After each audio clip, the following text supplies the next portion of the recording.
Aujourd'hui, je vous présente le jeu Croque-Carotte, un jeu de course à partir de 4 ans pour 2 à 4 joueurs pour une durée de partie d'environ 10 minutes. Faites gravir la colline à vos lapins et le premier qui monte sur l'énorme carotte tout en haut remporte la partie.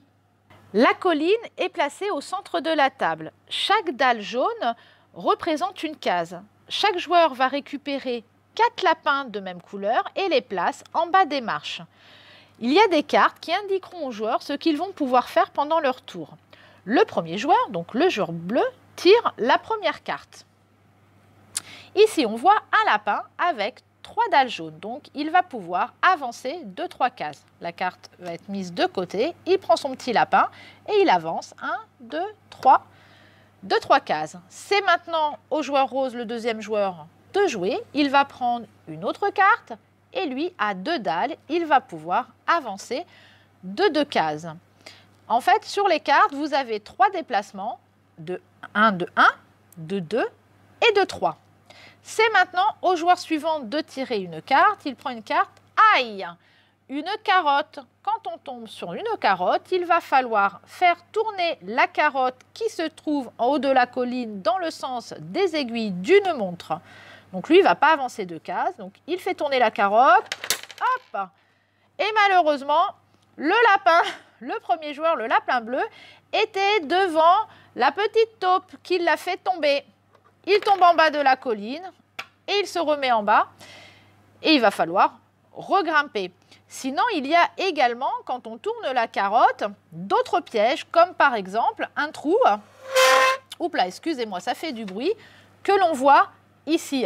Quand on tombe dans un trou, eh ben, on se retrouve sous la colline et à ce moment-là, le lapin est perdu et le joueur va continuer de jouer avec les lapins qui lui restent. Il y a également d'autres pièges. Ici, par exemple, quand on a tourné la carotte, il y a le pont-levis qui a été monté. Donc, si un joueur s'était retrouvé devant le pont-levis, tant qu'il est monté, il ne peut pas avancer. Il faudrait qu'un autre joueur tourne la carotte pour que le pont-levis soit descendu et qu'il puisse aller enfin, quand il aura tiré une carte qui lui permettra d'avancer, de continuer son chemin en haut de la colline.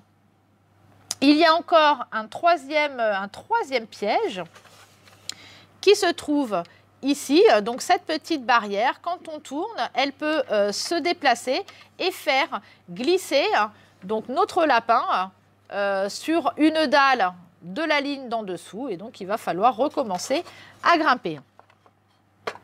Alors, autre petite chose, il n'est pas possible de se retrouver à 2 sur la même case. Dans ces cas-là, si ce lapin-là avait tiré une carte d'un déplacement et qu'on avait ce lapin-là ici, bah, il sauterait par-dessus pour se mettre juste devant. Sachez quand même que quand par exemple votre lapin est bloqué ici et qu'il faut attendre une carte carotte pour pouvoir avancer, vous pouvez utiliser un de vos autres lapins. En fait, vous n'êtes pas obligé de jouer un lapin tout le long et attendre qu'il tombe dans un piège ou autre pour pouvoir en jouer un autre. Vous pouvez jouer simultanément plusieurs lapins.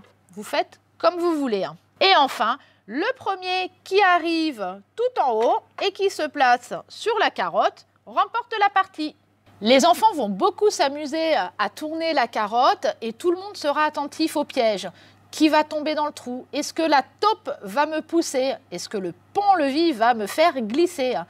Les parties sont rapides et on en enchaînera plusieurs avec beaucoup de plaisir. Cette présentation est terminée. Je vous donne rendez-vous prochainement avec un nouveau jeu.